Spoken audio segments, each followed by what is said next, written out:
तो बात की एक बात यह कि कुछ भी असली नहीं है क्या? यहां दवाएं भी नकली मिल रही हैं। 53 दवाएं टेस्ट में फेल हुई तो कंपनियों ने कह दिया कि ये तो हमने बनाई ही नहीं। इससे पहले नागपुर में तो सरकारी अस्पताल में दवाएं चेक हुई तो उनमें टैल्कम पाउडर निकला। दवाओं के नाम पर टैल्कम पाउडर की गोलियां तक दे देते हैं लोग, मरीज दवा समझकर खाए और वो दवा ही ना हो, और ये सब सरकारी अस्पतालों में सप्लाई हो गया। नागपुर में वो पकड़ा गया। अब ये 53 दवाएं टेस्ट में फेल हुई तो जिन कंपनियों के नाम से वो बनी थी उन्होंने साफ कह दिया कि ये तो उनके यहां बनी ही नहीं है। तो ये सब नकली दवाएं सप्लाई कैसे हो रही हैं? कैसे केमिस्ट की दुकान तक जा रही हैं? कैसे अस्पतालों तक जा रही हैं? लोग तो डॉक्टरों को गलत मानेंगे ना कि दवा असर ही नहीं कर रही। और वो तो छोड़िए, इनका नुकसान भी तो हो रहा होगा। टैल्कम पाउडर खाने से तो बताते हैं कैंसर तक हो सकता है, और जिस बीमारी के इलाज के लिए दवा ली वो भी तो ठीक नहीं होगी, बल्कि केस बिगड़ सकता है। तो ये सब सरकारी अस्पतालों में भी सप्लाई हो रहा है।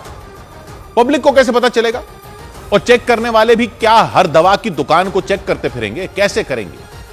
दवा कंपनियों में जो दवा बने वो तो वहां चेक हो सकती है, और वहीं और कहीं और पकड़ी जाए तो उसका बैच नंबर वगैरह देखकर चेक हो सकती है। लेकिन अगर दवा पूरी ही नकली बनी हो, कंपनी में बनी ही ना हो, वो कैसे चेक होगी? ये केमिस्ट लोग कहां से लाते हैं दवाएं? ये अस्पतालों में कौन सप्लाई करता है दवाएं?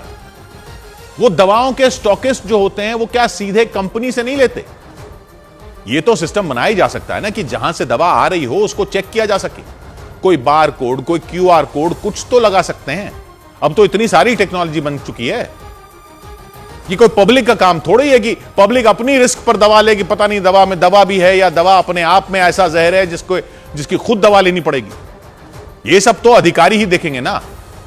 चोरों का तो कोई दीन ईमान है ही नहीं। दवाएं भी नकली बनाने से बाज नहीं आ रहे, तो अधिकारी ही कोई तरीका बनाए ना, ऐसा तरीका कि यह हो ही ना सके। शराब के लिए तो बना रखा आपने। एक्साइज विभाग को पूरा ऐसा सिस्टम बनाया हुआ है एक्साइज विभाग का कि एक एक बोतल का हिसाब रहता है। किसी शराब की दुकान पर तो कोई बोतल ऐसे नहीं पहुंच जाती जो बिना एक्साइज दिए बिक जाए।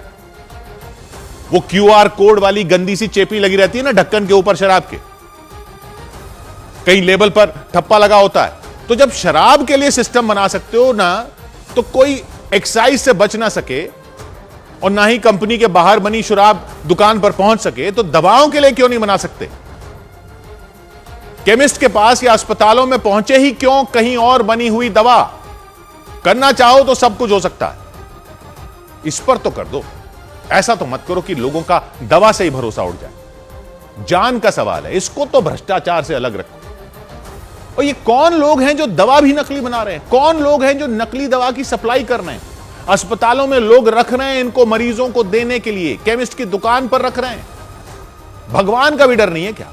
मार दोगे लोगों को, मुनाफे के लिए जान ले लोगे।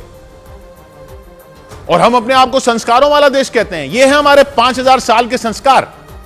लानत है। 100 बात की एक बात।